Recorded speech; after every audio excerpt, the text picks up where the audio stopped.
ngerti tak Wis tau kawin mbek sapi ya? Hei. Tak kira. Mas Akbar ya lucu loh, delok tak banyolane sapi kok kawin bareng ki lho. Lah ya gemes loh aku ki mbek diriku ki. Nek karo sapi karo kawin karo sapi anu klambine ngeri cincin tok. Cah cilik. Sampeyan ngerti bedane kucing wis kawin ambek sing urung? Apa kuwi? Lek kucing sing urung kawin ka to, munine mau ngono ya ta. Sing wis mau.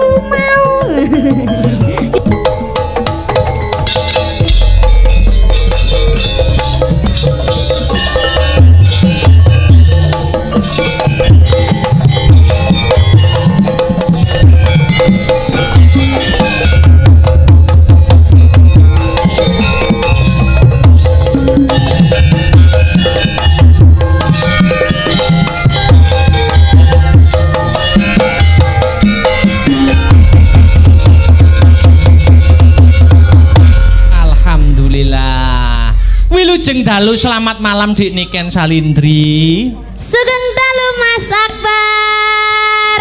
Nggih. Ye, kita bisa ketemu lagi kawan. Ya. Apa kabar? Kabar baik, apa kabar juga? Aku juga baik. Wadah. Kok semakin muda sih? Masa toh? Makin kurus loh sampean ki. Apa nggih? Jadi mikir apa-apa. Yo mikir niki mikir sapa? Yo kuliah semester akhir kan pikirane banter gitu. Oh ngono, perasaan wong-wong kuliah kan malah tansaya lemu loh. Sampean tansaya kurui gak mungkin lek mikir kuliah tok. Lah mikir apa? Mikir apa? Jujur ae lho mikir apa? Yo Kita ayo mikirkan diriku tuh. Ayam. Nggih, niki ketemu kita di Mblora. Di Mblora desane Dukuh Peting Kutukan. Kutukan. Randu Blatung. Nggih. Randu Blatung Blora nggih. Nggih, dalam rangka pernikahannya Mbak Anggun dan juga Mas Adi. Edi Pramono. Oh, Mas Edi. Nggih. Didoakan semoga menjadi keluarga yang sakinah mawaddah warahmah. Amin. Cepat diberi momongan. Nggih. Pernikahan itu adalah pahala yang sangat luar biasa, Mas Akbar. Amin. Mbak Anggun juga harus setia nuruti karepe Mas Edi. Nah, itu sudah swarga, Mas. Sing ngendi to ki jane mantene ki? Yang Mbak Anggun pundi? Bubuk. Ya Allah ditanggapne babuk. Gak kuat. Malam pertama ini apa, Bu? Banter lek omong. Masa malah penasaran. Masa ditanggapne wayang kok mantene malah wayangan dhewe ning jero. Ya. Ayo Mas ndelok Mas. Rumangsaku kok. Nggih, lho iki sampeyan iki ditunggu-tunggu lho Dik karo para warga masyarakat ning kene. Wis dianti-anti lama. Ya to lho sing mirsani uga wah banyak gitu. Oh nggih, alhamdulillah sing mirsani kuwatah sanget niki wonten sing muda-muda, ada yang tua-tua. Komplit. Okay. Komplit tuku kara ning ditambah ditadai tampah. Apa kuwi? Warga Mblora mugi-mugi rezekine kathah barokah. Amin. Tuku kara kejeglong sumur. Apa kuwi?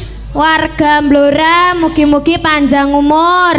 Amin. Ayo sampean tuku apa? Tuku kara. Tuku kara? Lah kok melok-melok ora oleh, melok-melok ki ra duwe inisiatif dhewe.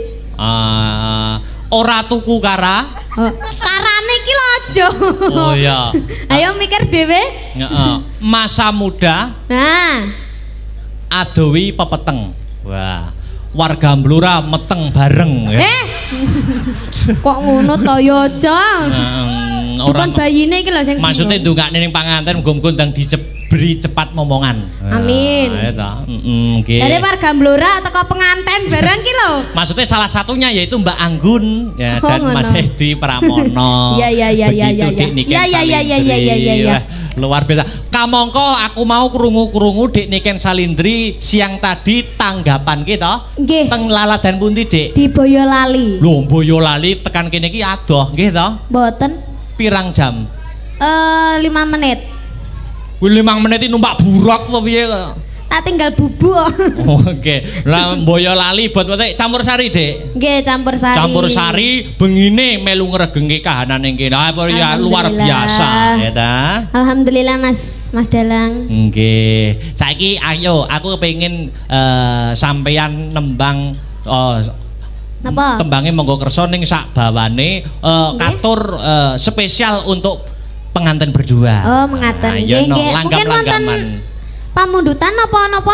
Mardika riyin. Oh, Mardika riyin. Mardika riyin bawa apa sing madhep mantep dispesialkan diperuntukkan untuk pengantin berdua. Iya. Sampeyan teko kene mau jam pira? Ndungaren takon. Duh, takon no arep. Tekan kene jam pira? Teko kene iki mau jam pira ya? Jam 10. Setengah 10. Oh.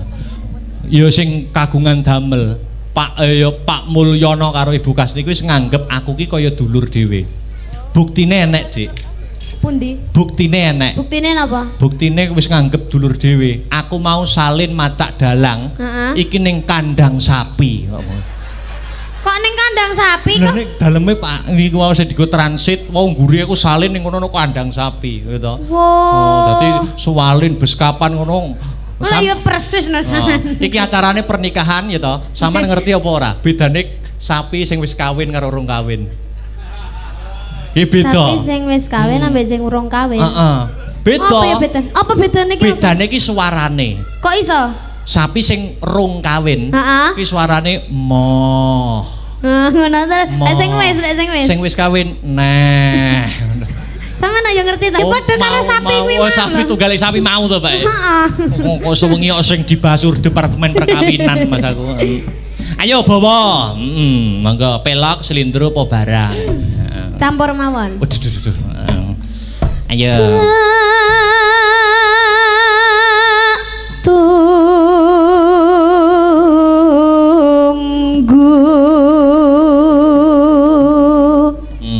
Seliramu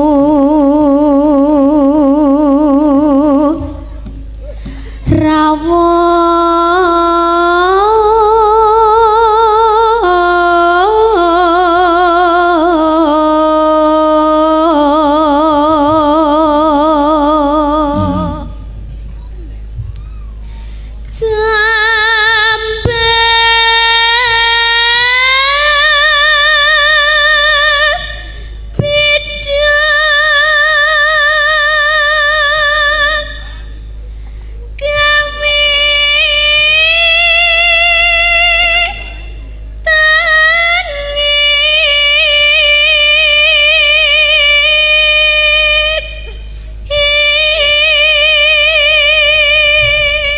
Dik Niken Salindri saya akeh kegiatan kudu saya sregep menjaga kesehatan. Nggih, Mas. Mergo seniman kini wis ketompo, yen wis laris ki sing paling angel kuwi menjaga kesehatan. Nggih, leres. Nah, kudu dijaga. Wes sakniki mboten teratur kok mame. Ya makane kudu teratur. Tidur ya kudu teratur ngono ta. Terus Gak enek sing merhatekne lho Mas ngarai Mas. Waduh. Aku gak sampean perhatekne to. Ada. Aja menggoda imanku lho kamu. Iman kuat, Imron sing ora kuat. Nah ya. Ayo. Ayo. Tangis kang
Iki jane acarane iki ada 2 loh, Dik. Napa? Acara malam ini ada 2 sebenarnya. Ada acara apa lagi? Selain pernikahannya Mbak Anggun Safitri dan Mas Edi Pramono. Nggih. Iki uga peresmian. Peresmian apa, Mas? Peresmian wit gedang gitu. Oh, sama nih. Lah iya. Untal tak untal. Asa mengono-ngono wit gedang lah ya. Ya Pak, ora melu nanggap ya cerewet ya. Iya. Ya. Tak pilih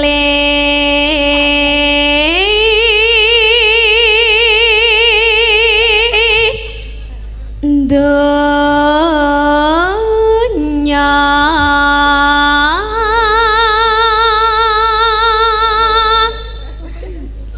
akhirat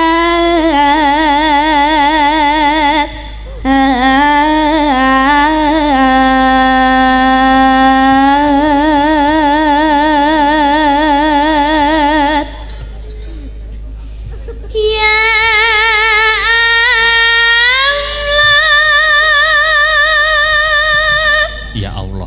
Ya Rabbi. Ya Rabbi.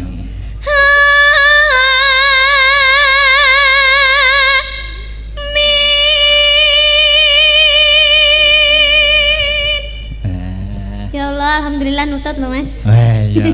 Ki pun rampung bawane. Napa? Bawane sampun rampung. Sampun. Gong. Gong. Ditibake langgam menapa Dik niki? Ngenteni Mas Ngenteni Mas oke ya. Langsung buka celuk mawon ya. Monggo. Aku ngenteni kamu kaya ngenteni madone wahyu janji matan sesumipun jroning kalbu daku soma pabujanku tak jaluk citra janji dah kang mas sirawang merati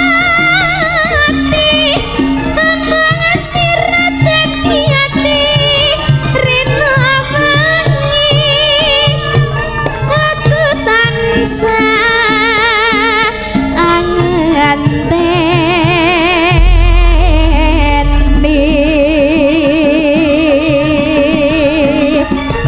Wes. Muga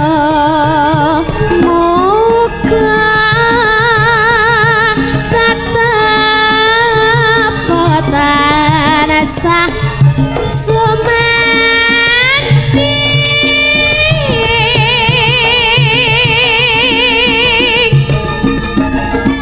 katya sampi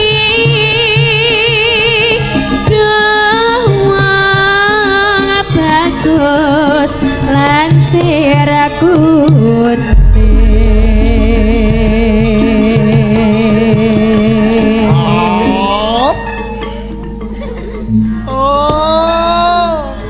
Ya. Yuk dilanjut. Kledang kae baka pranyata janjine datan citra gelang alit malut bisa sak umpama aja lali kalih kula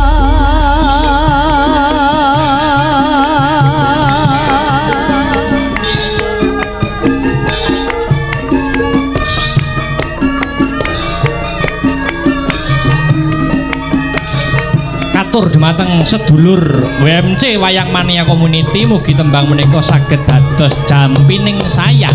Yuk.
ini sampun katur kunjuk pinanganten berdua. Iya. Lah ini ki si ojo lenggah dhisik, Dik. Niki Mas aku ki minimal 10 lagu gini. Wah, iya. Ayam spesial kok. Iki Pak Mulyono karo Ibu Kasni sih lenggah napa mboten? Heeh. Bapak sinten? Pak sing kagungan damel. Lah nggih Bapak sinten? Pak Mulyono. Pak Mulyono kalian Ibu Mulyono. Masih kepareng lenggah napa? Mosok padha bubuke. Iya. Terus engko mulai piye lek padha bubuke nggugah ya sungkan yo to Mas. Iya. Tasih lenggah napa mboten, Pak? Heeh. Nggih. Tasih. Mumpung iki acarane iki ya langka ya to iso saged ngrawuhaken wayangan. Lah iki nek kepareng karenane penggalih katuran minggah wonten ing panggung. Kersa minggah napa mboten? Ayo, nek mboten kula peksa lho. Nggih. Ayo munggah no, dienggo kenangan kok. Monggo Bapak Mulyono kalian Ibu. Monggo dienggo kenangan kok. Nggih, dienggo kenangan. Munggah mawon mboten napa-napa. Ditambahi nyanyi nggih. Sae tambahi nyangoni malah sae pindho. Monggo Bapak. Monggo Pak Mulyono, Ibu Kasni. Pengantin juga boleh. Monggo Pak, katuran minggah.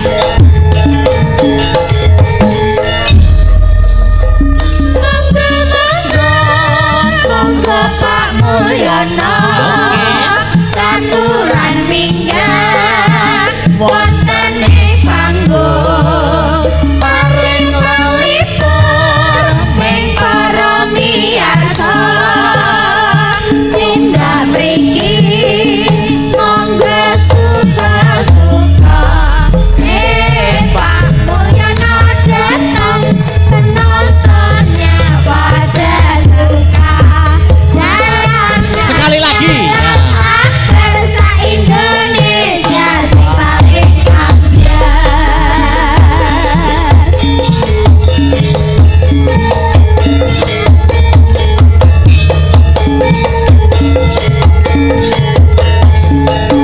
Suwok. Oke, ya. Oke. Hel. Ya. Diambung loh aku mbek Pak Mun. Diwakilne kali sinten Bapak? Sinten Pak? Pak Joko. Pak Joko. Oh nggih Pak Joko Sumber. Oke, Bapak Joko Sumber pundi nggih? Lho, jenengan teng mriki mawon kali Pak Joko. Nggih, Bapak Joko Sumber pundi nggih? Pak Joko Sumber ayo dibaleni. Monggo. Ya, terang-terang Pak Joko Sumber ya. Monggo Bapak Joko. Pak Joko Sumber. Ayo.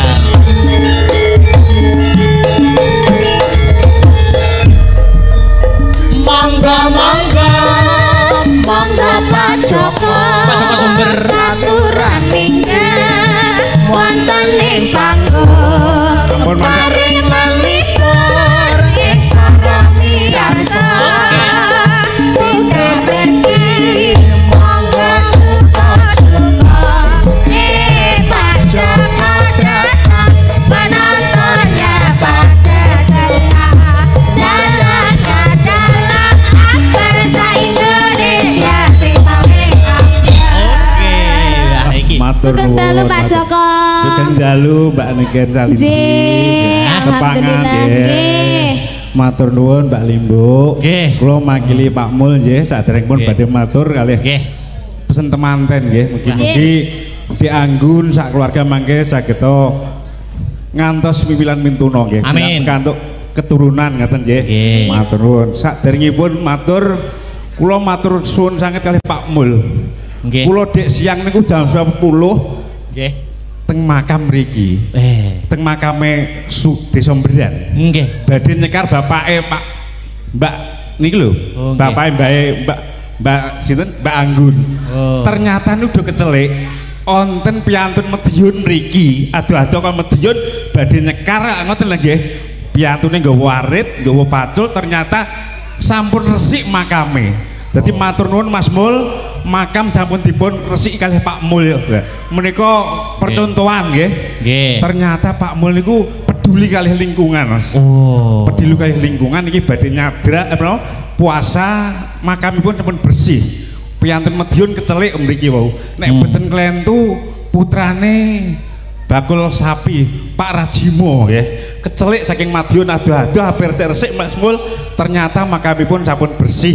Ngaten nggih. Matur nuwun. Niki kangge percontohan ngaten. Matur nuwun. Terus sakniki kula mangke badhe nyun gending Mbak Salindri. Oh nggih, menapa Pak? Pertama tali tresno nggih. Nggih, kedua. Keduanipun mangke tali tresno kagem temanten. Nggih. Kaping 3 kalih niku lho. Napa rondo gantungan. Niki wonten rondo gantungan mboten niki. Mriki bloro kathah rondo gantungan. Muga-muga mboten enten malih nggih. Nggih, nah nggih, mangke masalah sawer nyun tambahan tetep kula tambahi ngoten nggih. Nggih, nggih. Nah nggih tujune kok sangu kula ning adu-adu kaya mriki. Sangu nggih. Nggih, Pak. Matur nuwun. Wonten malih mungkin. Sampun kalih gending mawon. Sampun nggih, mangke sing minangkani kersane mbak-mbake kalih ibuke nggih. Nggih, niki Nggih. tali tresno jenengan. Tali tresno Sinten sing saged? dereng saged. Lho, nek dereng saged tali tresno. Kula nek saged tapi nganune sing boten saged. Napa mbak? Niki. Kru kula. Oh, dereng saged. Tali tresno. Heeh. Mungkin diganti napa Mangku Purel napa pripun, Pak? Hah? Mangku Purel. Bapake saleh wis wajahe wis. Mosok tali tresno dereng saged. Nggih pun Nyidam Sari ya Nyidam Sari. Nyidam Sari. Oh Nyidam Sari. Nyidam Sari monggo kalih kula nggih. Wah, kesane cocok. teng pikantuk. Bapak badhe nyanyi pisan nggih? Joget mawon. Joget mawon. Kalih nyawer ngoten nggih Pak nggih. Pak Mul nun sewu Pak Mul kancani rumiyin nggih. Kesanipun regeng Mas Mul nggih. Ampun ditinggal. Lho, Pak.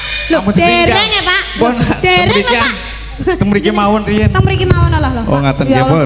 Mosok jenengan supe Pak. Monggo Nyidam Sari. Ya, Nyidam Sari. Jane sing tak arep-arepi tali tresno, Dek. Niku karangane Pak Sigit. Pak. Sigit Jenengan benjing nanggap mawon nggih. Siap. Rasane digarap. Kudu latihan, Dek, latihan nggih. Tali tresno. Oke. Hah? Monggo Pak. Heeh, ya. Monggo. Monggo Nyidam Sari. Kok ada ngenteni aku. Nyidam Sari nggih. Monggo. Dateke digarap. Ya, Nyidam Sari. Ah, yuk.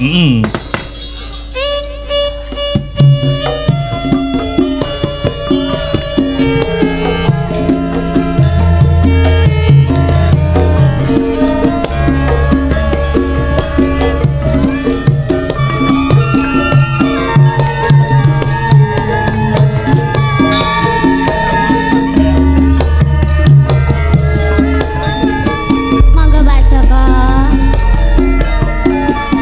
Upama sliramu sekar melati aku kumbang Nyidam Sari upam mati bakal lali Yo.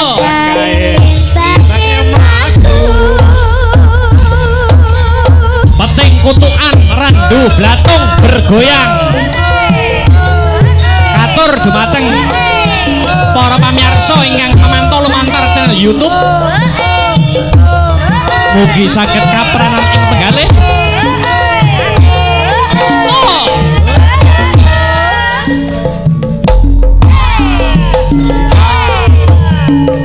upama sliramu sekar melati aku kumbang Nyidam Sari upama sliramu margi wong manis aku kang bakal nywisani sinaksen cintange luku semono jadi prasetya hati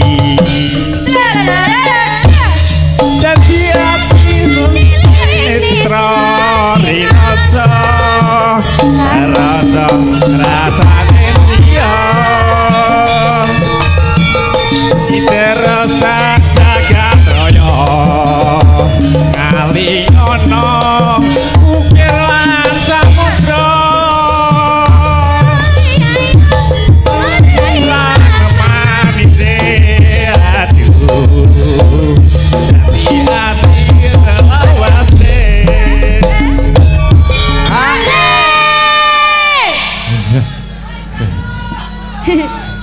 Lanjut. Aja bengok-bengok lek lanjut ki. Lanjut ya. Ya. Nalikane rawen atiku lam-lamen ira ayu. Ati ora bakal ali lakare lipake madu. Terus pundi? Kula nyuwun rondo gantungan saged mboten? Dereng saged. Mosok kalah karo aku jane ya. Pripun Pak Joko kan nyawer? Loh. Siap nyawer siap. Senes kula nggih Pak sing ngomong. Heeh. Dijupukne amplop buan. Iya. Alhamdulillah mboten kirang, Pak. Mboten kirang. Tetep kula sawer nggih. Matur suwun nggih, Pak. Mugi-mugi rezekine kathah barokah. Jane kula nyuwun niku lho, rondo gantungan. Bape mbloro niku akeh rondo gantungan. Oh, nggih mengke kersane dipinangan. Pod diganteni apa liyane? Pod sing slendro, ganti nuansa. Heeh. Nggih. Napa Mbak jenengan ndak monggo? Mbake tasik dereng saged. Mboten saged sing saged napa nggih monggo. Sak gedhe nggih. Ayo kopi jahe mun. Ayo Bibi, kopi jahe kersane dirasake bapak-bapak ibu-ibu nika nggih. Kopi jahe. Nggih, matur suwun nggih, Pak. Nah, dene kan wah, lah iki. Dalange ampun nggih, Pak. Tak kira dikene aku tak tampani. Padha niki. Isine duit kabeh. Duit padha duwite isine ya. Nuwun sewu niki sing gadah damel Pak Mul ya. Pak Mul nggih. Lah ngopo kok sinden sing nampa amplop niku lho. Lah nggih kula tambah sing kon bagian nyawer nggih. Oh, kados ngaten. Wow, pun pesen kula kan. Wah, ngoten nggih. Monggo. Berdiri Mbak Dewi angin-angin. Monggo kopi jahe. Kopi jahe. Dibawani Mas. Oke no. Monggo bawa Mbak. Kopi jahe angin-angin. Ayo. Mugi-mugi padha sehat sedaya kamawan nggih. Amin. Kopi jahe. Mas Joto monggo Pak Lurah Sumber, wakile Pak Lurah Sumber nggih. Mas Joto minggah bawa monggo Mas Joto. Jangan mengke tak sawere malih. Niki sadèrènge kula tak uluk salam riyin. Niki ngaturaken sugeng dalu kunjune mateng kagem sedaya kemawon pandemen wayang kulit WFC Community matur sembah nuwun sampun rawuh.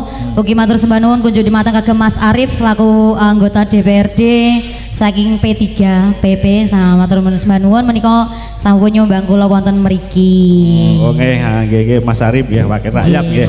Niki Pak Lurah Sumber wakil Pak Lurah Sumber niki nggih. Pak Joto. Bidang sampe badhe nanggap mangke. Amin. Lurah Sumber niku sing kota wae lho, kota Pertamina nggih. Pak Joto. Disekseni danyang kene lho. Nggih. Matur nuwun sanget. Kula badhe nderekaken belajar nggih menika bawa caping gunung. Oh, caping gunung. Mboten kopi jahe nggih. Mboten caping gunung, Pak. Oh, kados ngaten. Nggih, pun monggo. Ya, caping gunung. Nggih, caping gunung tempat kopi jahe mboten napa nggih. Nggih. Dindinge Pak, dindinge nggih. Nyate enak Pak kopi jahe hawane ngaten iki enak. Enak kopi jahe nggih. Dirasake kedah dimatke nggih, mengke dindinge niku dimat-matke nggih. Nggih. Monggo Mas. Nggih. Saben bengi. Oke. Nyawang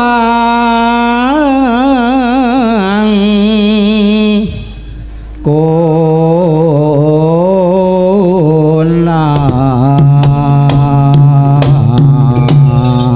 Ya. Nuwun sewu lho, Mbok.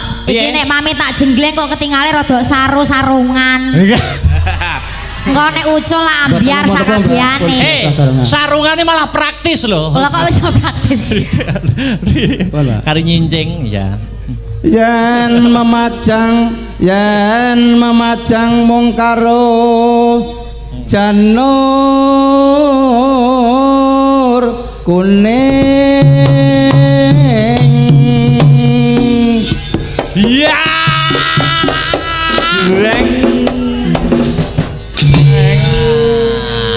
Srodok wagu aku rawani. Kyai sepuh nek pomo tak jengkeng ndak rontok kabeh ah. Nek karo Pak Joko piye wani apa ora? Nek karo Pak Joko. Halah nek ketinggalan jenengan niku lah. Piye? Nek karo Pak Joko wani ora? Ya ngono ya. Siap berarti. Siap jengkleng Pak Joko. Siap mawon. Nek siap ya ayo. Tak kinten-kinten jenengan siap napa mboten? Walah ya siap to. Siap, Mbak. Kembang wae weton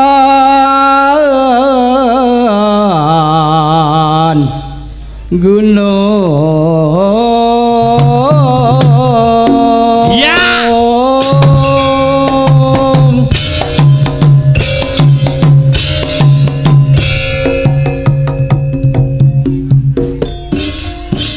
Alah. Kok alum meneh Mas? Kok kalem dah.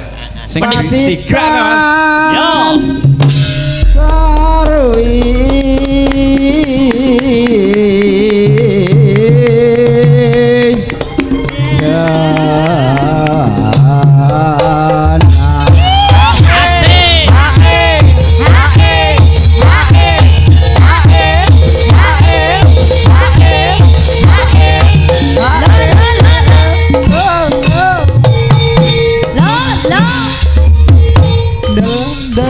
Pak Joko Ayo. Kok kurang keras. Panjake iki piye tah kendangnya iki tah. katone sepuning kok yo isih galak ae lho. Salah fokus kali mirsani Mbak Dewi niki lho. Oh ngono ya. Oke. Panjake iki lho, panjake kendang kurang sigra. Yuk. Piye Mas? Panas.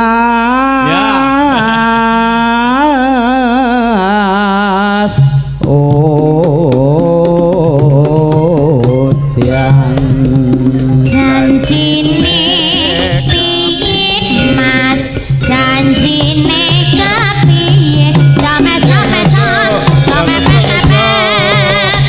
Ayo. Moh piye Dek? Ayo. Mas Joko moh Dek. Ayo. Damel parian mboten Pak niki. Ah, parian nggih saged. Ayo parian yo. Piye Mas? Iya, sabar ya.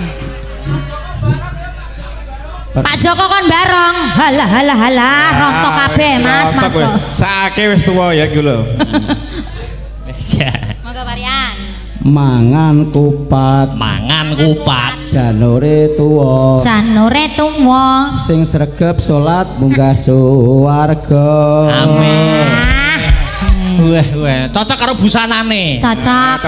Sarungan Mas. Pak Haji lah. Pak anu badhe parian. Pak Haji, mboten susah lho. Ayo Pak Joko. Walah kula masake tejek 6 kok. Nek jodoh kan wis Pak Haji. Pun ya. Parian meleh, monggo. Ayo. Kula nggih jane Panas udan. tak kira me parian meneh lho ya. Udan panas aling-aling caping gunung.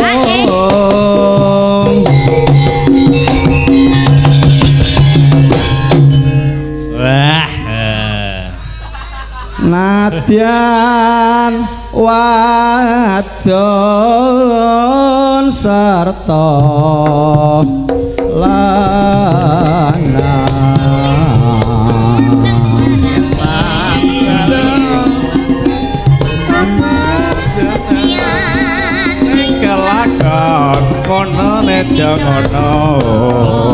lanjut langgam caping gunung minuman banyu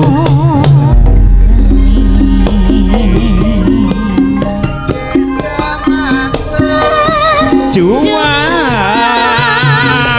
jur kelingan anak lanang biyen tak openi ning saiki ana ngendi jarene wis menang keturutan sing digadang dene ora janji dene saiki Monggo Mino. Oke.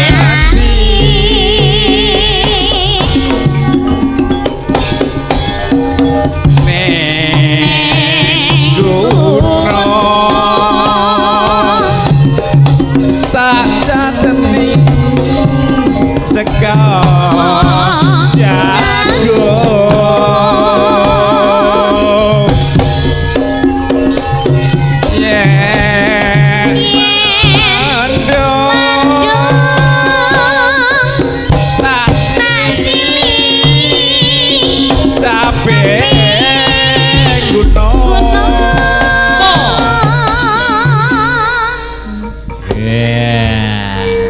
rasa kesusu Mbah.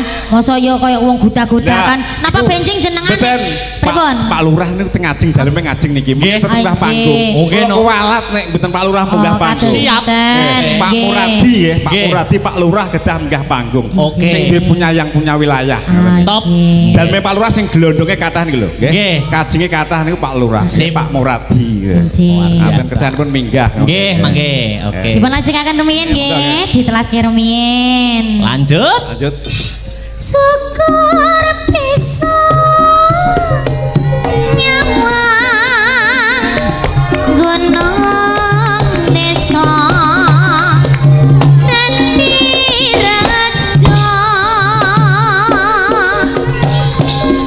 ini ora ilang. Yuk ditarik yuk.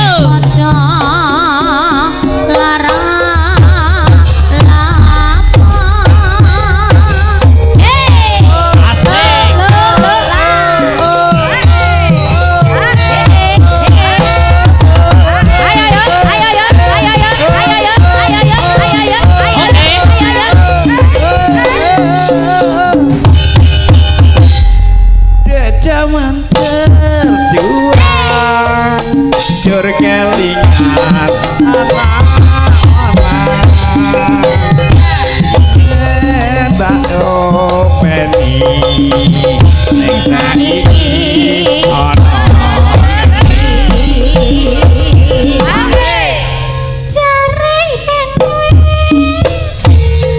ana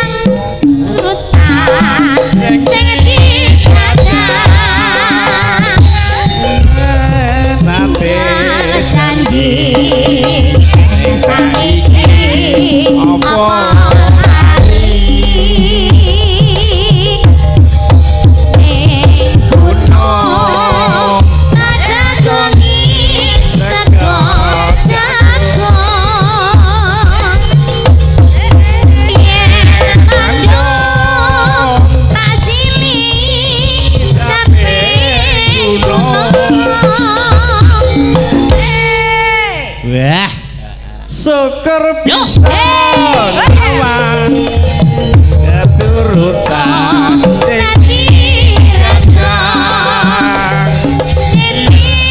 ora ilang padha marapa asik.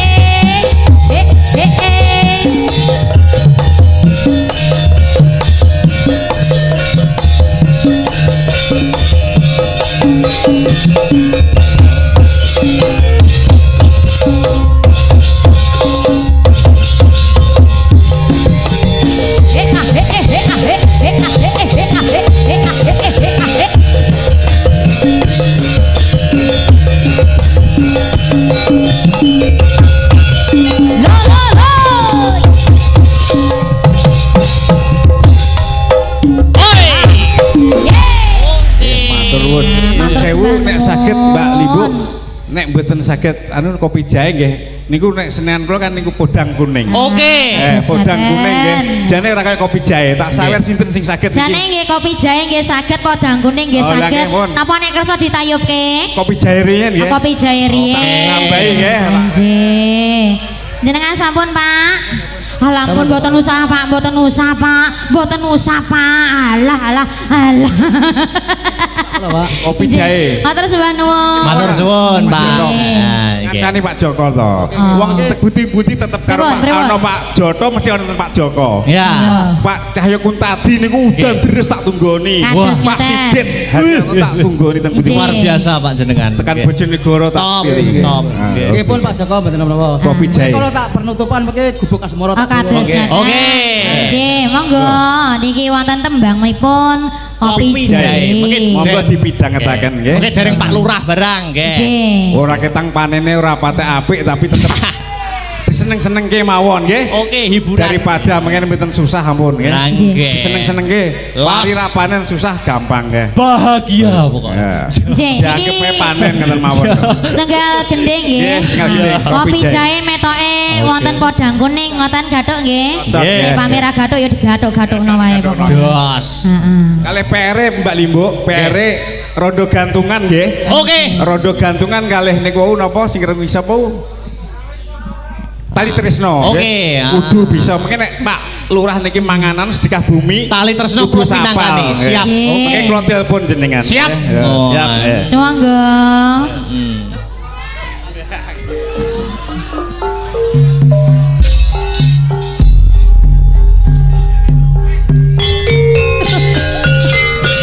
Pinju di mata kagem Pandeman. Wayang kulit sedaya kemawon. Oke.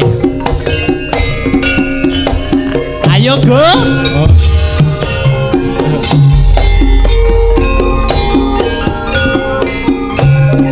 Wancine wis ora surya. Sisih wetan padang rembulane. Rembulane wis tarik anu roti senangane ati. Wong-wong ing Karang Pradesan padha sanja Ana warung kopi. Ning warunge Mbak Ngat. Ngomong ngobrol tanpa guna. Ora mikir Sesuk ora blonjo. Senadyan kopi sacikir bisa kanggo padang pikir. Yen ora ngombe sak sore katone awake Nglentir. wis misuwur kopi jahe rasa enak uga lan magleke gawe marep ning ati wong kang padha ngombe kopi jahe esuk awan ning omah wis ora krasa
Sampun cekap. Nggih niku kalau tak gubuk asmara tak bawa mawon nggih. Bawa gubuk asmara. Nggih.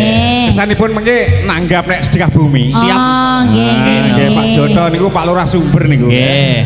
Wis diborong dhewe bengi iki pokoke. Ya tintingane ya. Nyingkar nyingkur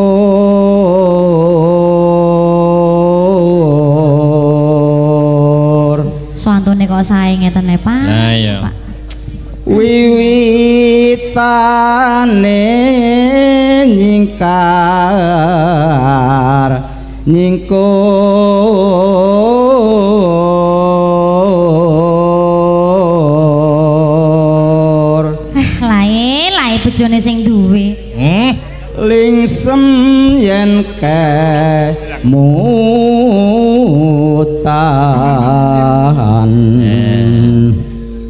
lelampahan kang kawuri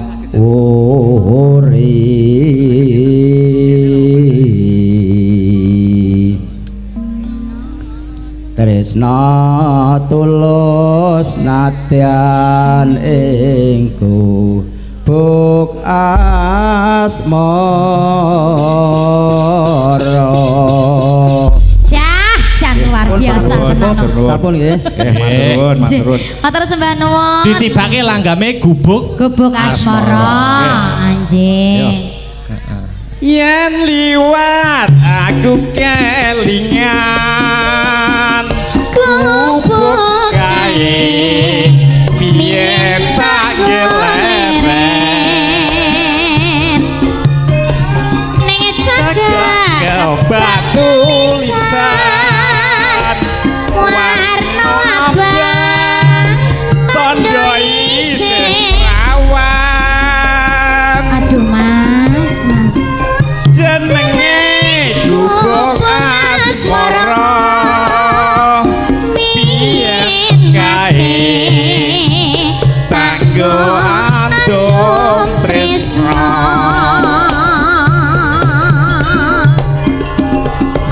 tanpa bantal tanpa kloso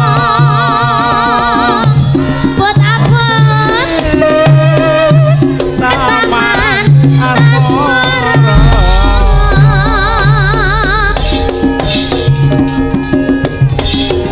gubuk kae nyimpan mati asik wis tumako saiki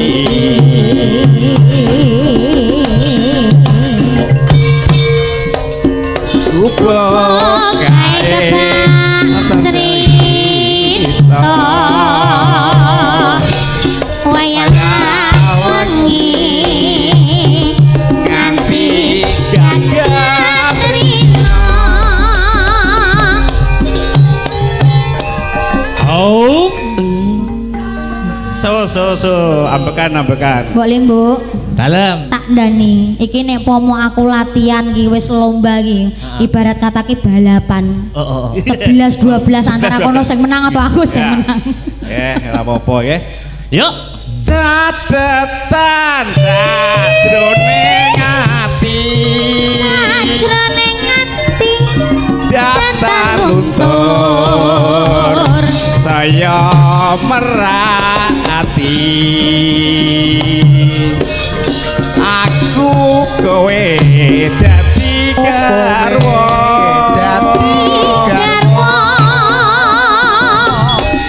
mergo leren ning gubuk asmara. Yo. Asik.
gayeng jane gayeng. Runtus tenan. Runtus. Kerasa penak.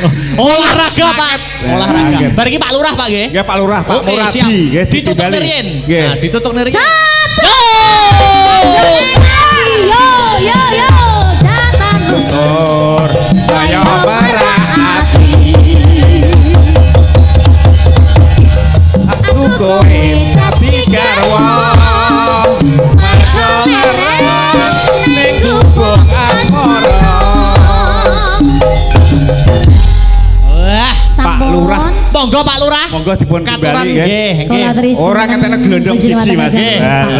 Tasih lenggah to. Tasih monggo teduk. Daleme cedak niki mawon lho.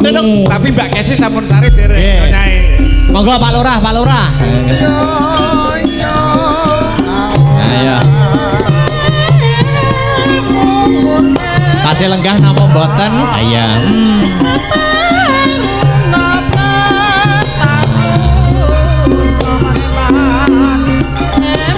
Monggo Pak Lurah.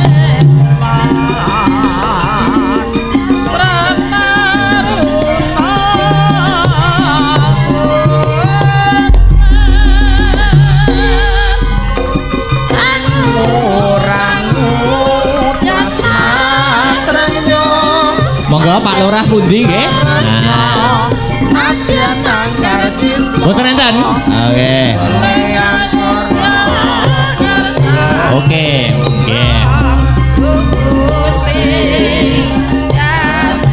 Mbak Enggar jumeneng mawon, Mbak Enggar. Yo. Ayo. Tuk tuk.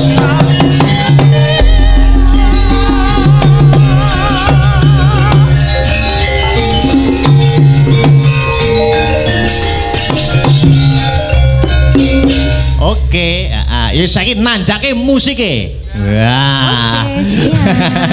Sing bundang langsung seneng ya. Enten pamundutan apa mboten? Bebas mawon musik, yo sing gayeng apa? Kersa napa, Bu? Musik? Mangku Purel. Waduh. Oke, siap. Oke, siap. Jane sing nyanyi Mbak Niken to? Nggih to? Nggih. Ayo dikancani no karo Mbak Enggar. Ya. Saiki yo. Mangku Purel karo Mbak Enggar ya. Gayane sing gampang kuwi Mangku Purel. Ya.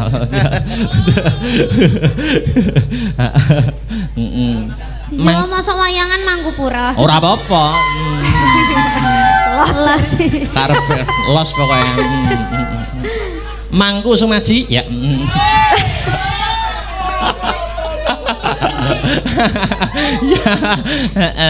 Oke.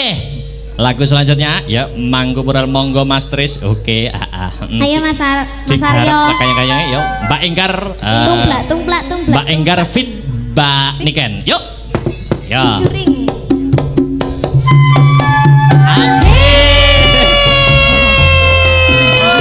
Tayub los yuk.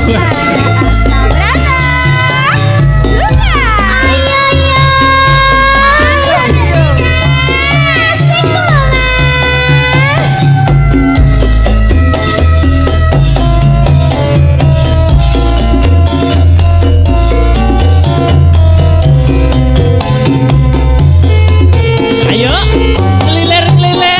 Ayo. Ayo Mas gamelane Mas Bambang.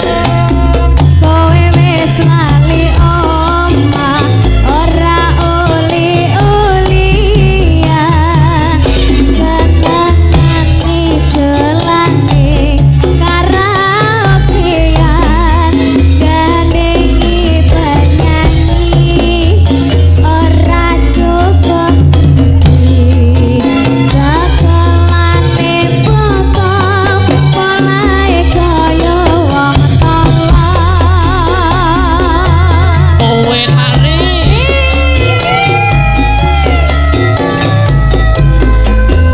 Foto.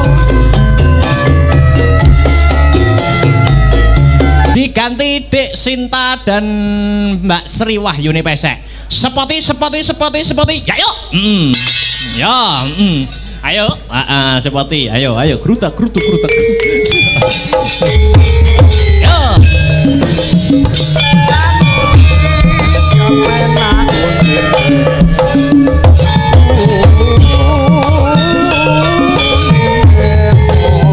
Ternyok ake darah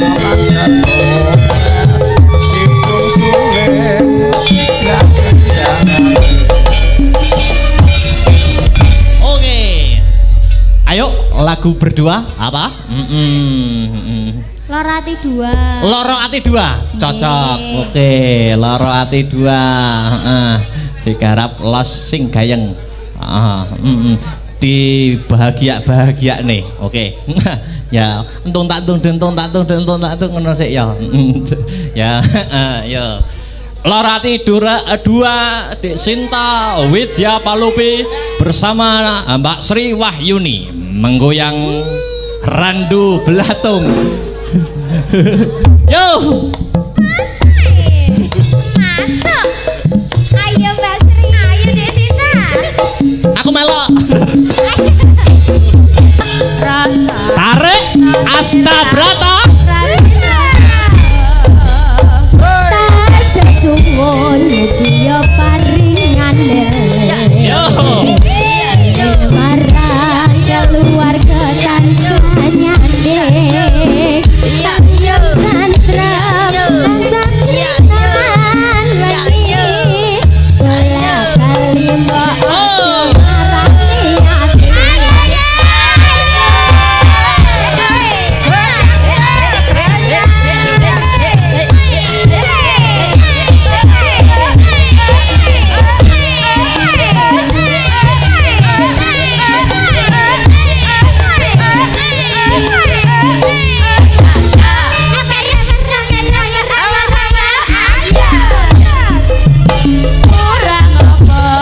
aku ingin jadi wanita.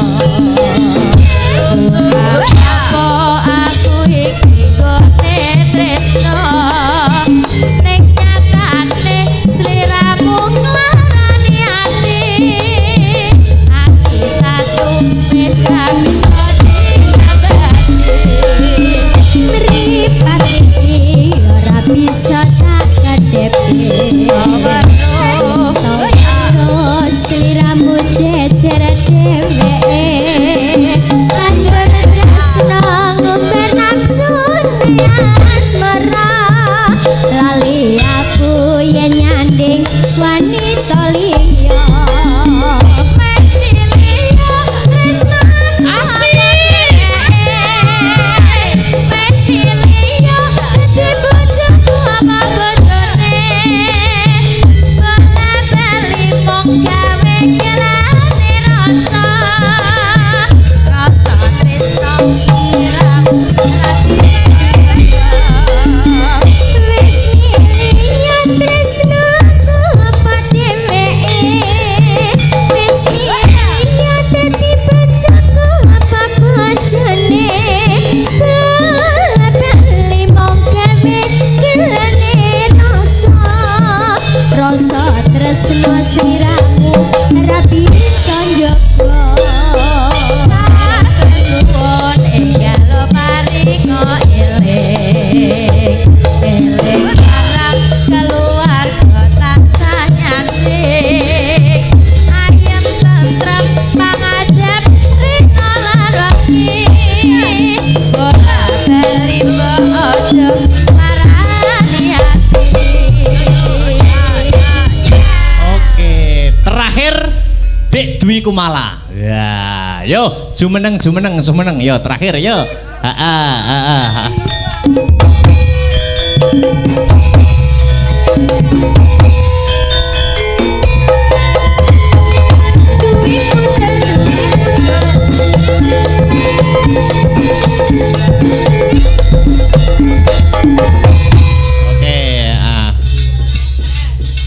Apa? Oke, jam balas yo karo Mas Heru ya. Jam balas. Hah? Niken ki lho Mas. Oh, niken. Berarti kok bar iki duet sik karo Mas Heru, kok bar iki jam balas, oke? Ya, yo bar iki ya. Iki Mbak Ise, ayo Mas Heru jumeneng. Yo duet, engko terakhir ya duet. Las wae, ya ana pamundutan duet ya. Lagune garap campur sari Sidorondo. Kok kaya kisah nyata. Sik to Mas, sik. Jane curhat apa piye ki, Nggo? Kabarmu piye, Dik? Ya? Lah sampean sawang piye to, Mas? Ketoke kok. Yuk si Rondo nggih Mas Tres nggih. Nggih, oke. Ki tenan to ki? Iya no, Iya lho apa to ya? Ora lagune tenan maksudnya ki. Ya. Ki tenan apa gak? Ya, tenan. Maksudnya lagune tenan, ya. Yuk. Atau kae ya. Ora tok. Yo terakhir jam 12 yo ngatur Imam Mudut engko perkara lagu-lagu sambune goro-goro. Karo sapa ki Mas? Karo Ayo, Mbak Mas Akbar. Ora iso aku jam 12. Iso. Kok iso Mas Hirman lho. Mbak Mas Bambang ya wis Mbak Mas Bambang. Mas Heru. Mas apa? Dua. Apa tak gitu? Ora apa-apa, sampean meneh, Mbak. Iya. Sopo? Sampean? Lah maksudnya sing dueti sampean. Heeh. Yo entar rene. Ya. Tak ambek Mas Heru ae. Ya sangu oke. Ayo Mas. Ya, Tapi klambine digawe Mas aja cengklekan ngono. Ya. Jam 12. Oke. Kaosnya digawe sik. Gendong Mas. Ya. Gendong toh. Iya. Ayo Mas. Wes langsung ya Mas yo. Langsung yo. Ayo. Oh ya. Oke. Nanti ya. Yo engko goro-goro ya. Goro-goro. Ayo Mas Tres. Ayo, Waktune wis.